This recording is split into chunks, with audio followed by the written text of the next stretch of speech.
Hi, this is Caroline Briggs from Free Speech TV, and I'm joined now with Liz Canner, the director, producer, and cinematographer of the film Orgasm, Inc. How you doing, Liz?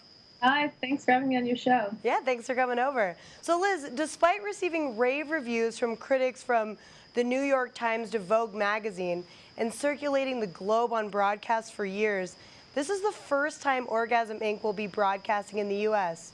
Why is that? Well, I think it's a really good question.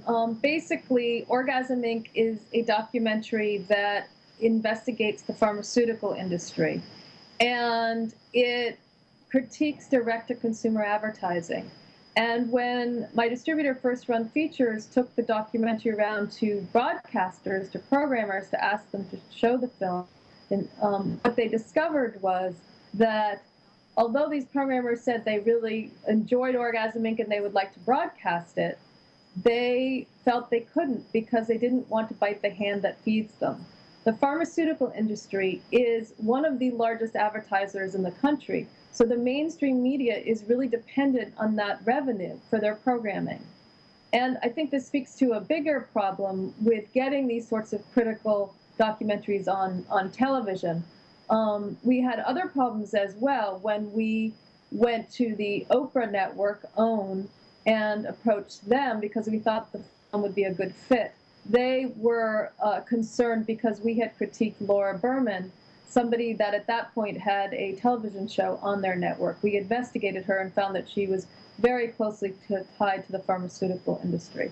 And so this has affected our ability to get Orgasm Inc. seen in the United States, even though it has been broadcast in 10 countries, translated into many languages, and as you said, written about all over the world. So it's really wonderful to finally have this broadcast on Free Speech TV. Yeah, and we're really excited to have it on here, Liz. So big kudos on being such an amazing female filmmaker. You spent 9 years making this film. Why did you think it had to be made?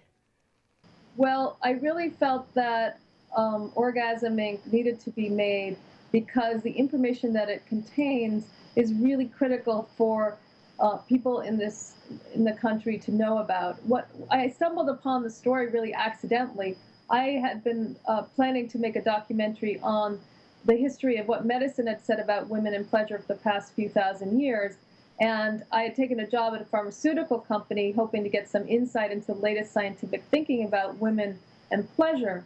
And while I was there, I asked if I could film my employers. And during interviews, I was getting very strange responses to typical questions. So that really got me curious in terms of what was going on. And when I started to realize that there was a sort of manipulation in a way of the public around issues of sexuality and the hype around these drugs, I recognized that I needed to make this film because I had a lot of insider footage that showed how the pharmaceutical industry has been involved with marketing and selling us diseases. Yeah, I mean, it's really scary to see like the billions of dollars that these pharmaceutical companies are involved with. And, you know, when it comes to women and sexuality, it really doesn't come down to the dollar, as you very well pointed out. So the other important question I wanted to ask you is, why is independent media so important to you after all of these experience with like Oprah and the major broadcasters? Well, I'm so grateful to Free Speech TV for showing Orgasm Inc. because I think this really shows the importance of the station.